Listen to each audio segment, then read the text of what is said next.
Hey guys, welcome back to another IGCSE Economics past year walkthrough.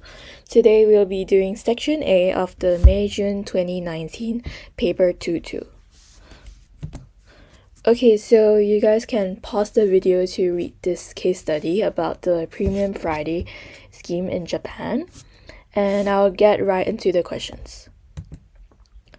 Part A. Identify using information from the extract two factors that influence an individual's choice of occupation.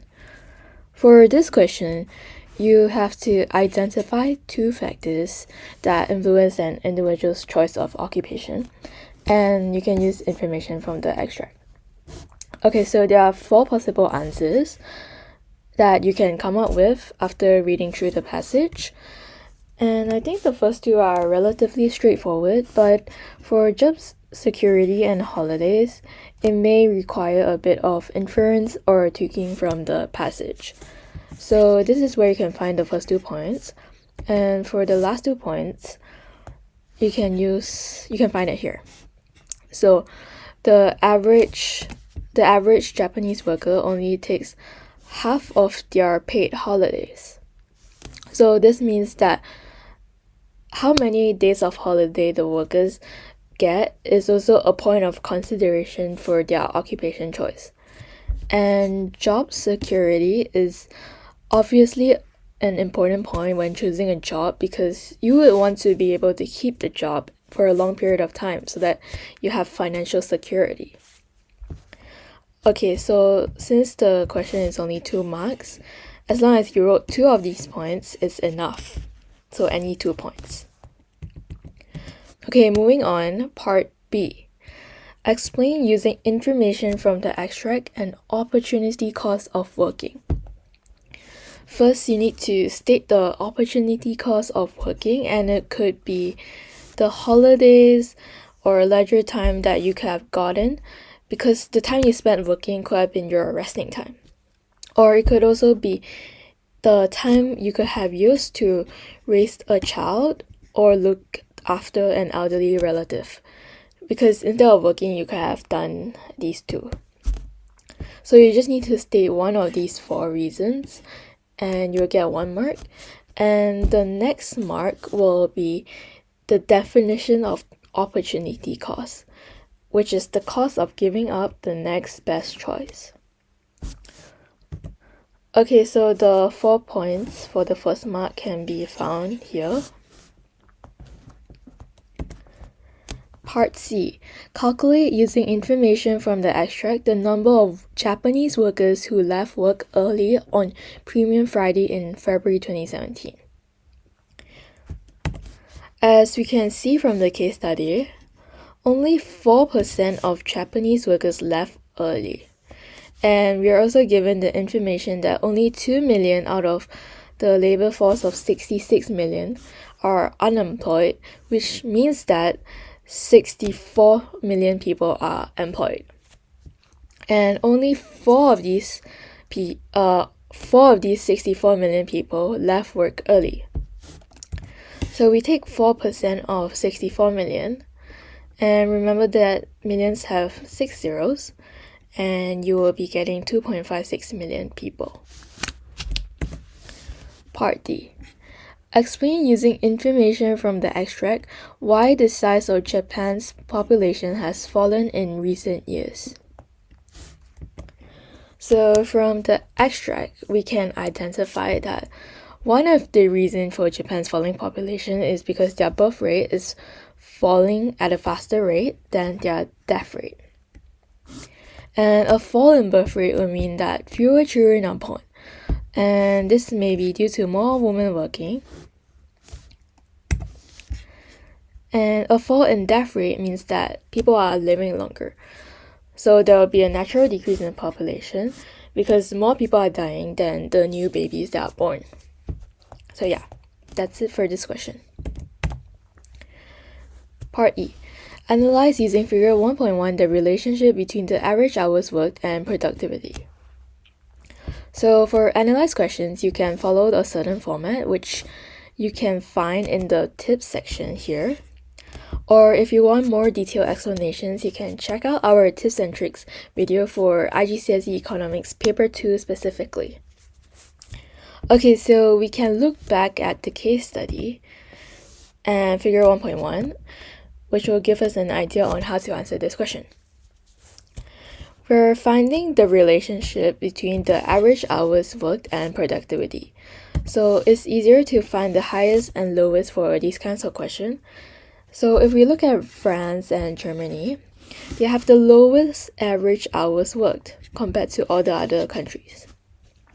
But they also have the highest productivity. So this proves that they have a negative relationship, and the shorter the average hours worked per week, the higher the productivity. So negative relationship, and this the statement here.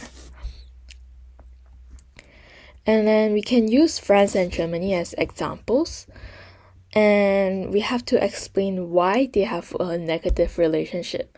So this may be because workers will be more tired when working longer hours, so their productivity will decrease.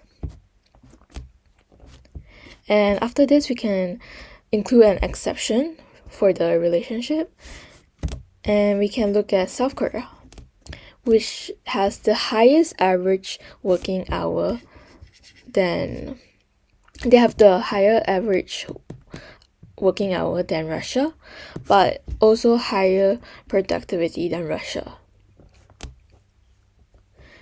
And you can give a reason for this exception, just to be safe, even though we already have the 5 marks technically. So one reason for this exception is that people in South Korea may be more motivated than those in Russia. So even though they work longer hours, they have higher productivity.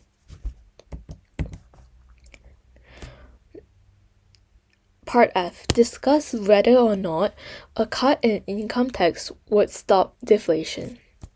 So for discuss questions, you have to mention both sides of the point. And for this question, it will be whether a cut in income tax will or will not stop deflation. If you want more information on how to tackle these kind of questions, you can once again check out our tips and tricks video where we cover all the exam techniques for paper 2. So back to the question. Deflation is a sustained decrease in price. And a cut in income tax may stop prices from decreasing because consumers have higher disposable income. So they'll consume more goods, which increases aggregate demand, and this could lead to demand pull inflation. Higher aggregate demand in the economy due to income tax cut could also encourage firms to expand. So they'll employ more workers, which increases their cost of production, and this leads to cost push inflation. But a cut in income tax may not stop prices from decreasing if consumers lack confidence and they don't spend. So there will be no inflation and prices may continue to decrease. Firms may also lack confidence in the economy and they don't invest.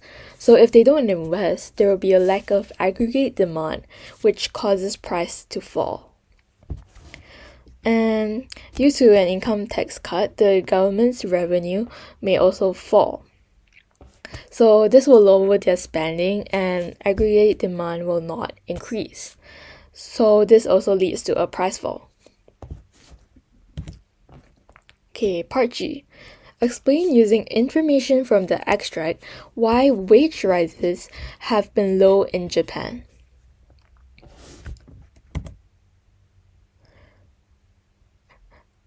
Okay, so Japan's wage rises have been low because of their low economic growth and deflation, which leads to lower consumer spending and hence lower profits earned by firms. So if firms are not earning enough, they won't increase their workers' pay. And another reason that their wages is stagnant is because the trade unions in Japan have been concentrating on trying to achieve shorter working hours. And since they are concentrated on achieving this, they have not been focused on increasing their wages. So there's no one pestering the firms to increase their workers' wage. And the last reason could be due to increased labor demand, which is matched by an increased labor supply, so firms can hire more workers without raising wages. Since there's more people looking for jobs, it will be more competitive in the job market, and people are more likely to accept jobs at the current wage level. And the increased labor supply could be due to increased migration, more people working past the retirement age, or more women working. So these are the reasons written out if you want to read them. Okay, part H.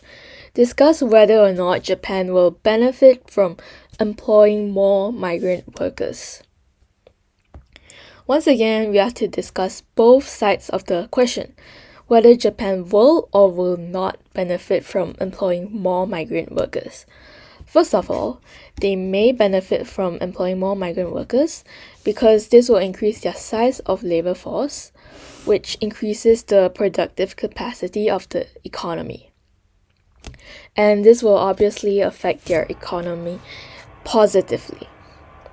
And because Japan's population is falling without an increase in labor supply, a labor shortage could occur if they don't employ more migrant workers.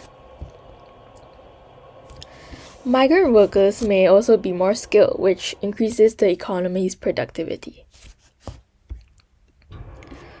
Okay, so they may not benefit from employing more migrant workers if they end up replacing many of the domestic workers, perhaps due to better skills, and this will result in unemployment, which obviously isn't good for the economy. Migrant workers may also need training, and this will increase the firm's costs. The migrant workers could also send money back home, and this is the money that they earn here, and this will harm the country's current account position as money will be leaving the economy. So that's it for this video. Thank you for watching. I hope that it was helpful.